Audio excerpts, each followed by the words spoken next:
বিয়ের পর থেকেই শ্বশুরবাড়িতে নিঝুম শুধু পুত্রবধূ নন, ছিলেন সবার প্রিয় মেয়ের মতো। শ্বশুরশাশুড়ির অকুণ্ঠ স্নেহে বেড়ে উঠেছিল তার সংসার। পাইলট তৌকির ইসলামের হাসি আনন্দে ভরা ঘরটি নিঝুমের উপস্থিতিতে ছিল পূর্ণতা পাওয়া।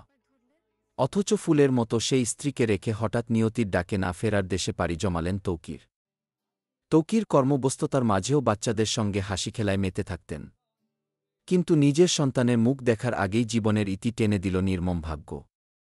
যদিও নিঝুমের গর্ভধারণের বিষয়টি প্রকাশ্যে জানা যায়নি, তবুও শারীরিক অসুস্থতার কারণে শ্বশুরবাড়ির পক্ষ থেকে তার পাশে থাকার সকল প্রতিশ্রুতি এসেছে।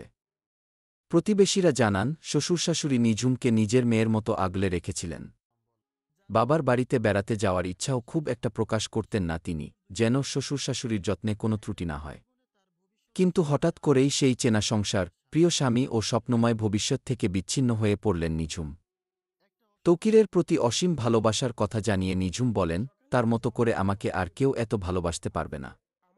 কিন্তু সেই ভালোবাসা নিয়তির খেলায় আজ কেবল স্মৃতি হয়ে রইল। তবুও শ্বশুরশাশুড়ি প্রতিশ্রুতি দিয়েছেন, নিঝুম একা নন, তারা সবসময় তার পাশে থাকবেন।